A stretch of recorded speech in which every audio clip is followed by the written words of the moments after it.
Poštovani gledatelji, dobar vam dan, gledate YouTube kanal Numizmatika.net, ja sam Zlatko Viščević. Danas vam predstavljam jednu jugoslavijsku novčanicu. Radi se o novčanici od 10 dinara Kraljevine Srba, Hrvata i Slovenaca iz 1920. godine, koja je u numizmatičkim krugovima poznatija pod imenom Amerikanka.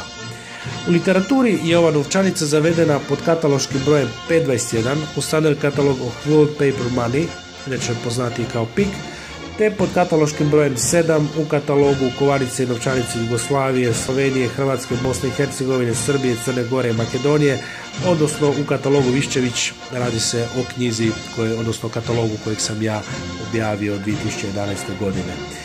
Ova novčanica tiskana je u American Banknote Company u New Yorku, inače tiskana je u Americi iz razloga što su kapaciteti u Banque de France bili popunjeni, tako da se nije moglo tiskati tamo gdje su se inače tiskale novčanice Jugoslavije iz tog vremena, tako da je Narodnoj banci Kraljevine Srba, Hrvata i Slovenaca preporučeno da se tiska u Americi.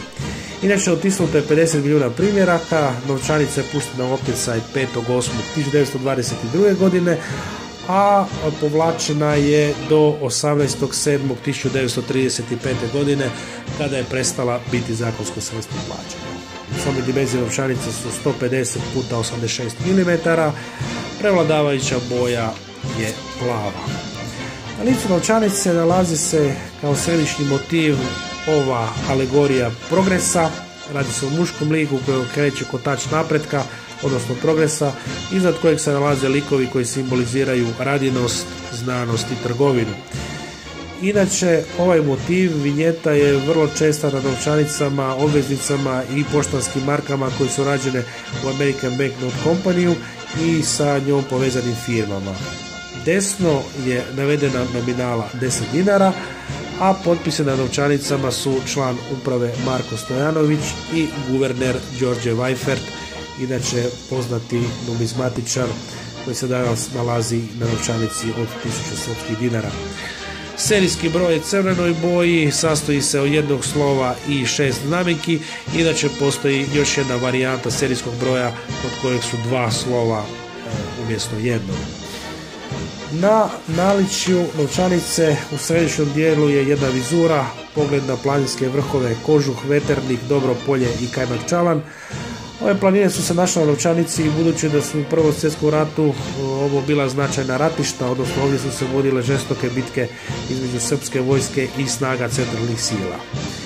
Lijevo je velika oznaka nominale 10, a desno je državni grb Kraljevine Srba, Hrvata i Slovenaca, kako se država zvala u to vrijeme. Grb je inače dvoglavi bijeli orao sa štitom na prsima i sa krunom iznad dviju glava. Zanimljivo je da na ovoj novčanici je državni grb prikazan greškom, to jest hrvatski grb unutar državnog grba je sa greškom, naime prvo polje je bijele boje, a nije crvene boje kako je to na službenoj inačici grba. Evo, i to bi bilo sve u današnjem javljanju, u predstavljanju ove zanimljive i lijepe novčanice. Ukoliko imate kakav komentar, slobodno ga stavite dolje ispod videa. Isto tako, ukoliko vas zanima numizmatika, ako vas zanima kovani i papirni novac, slobodno se možete pretplatiti na ovaj YouTube kanal Numizmatika.net. Hvala vam na pažnji i želim vam ugodan nastavak dana.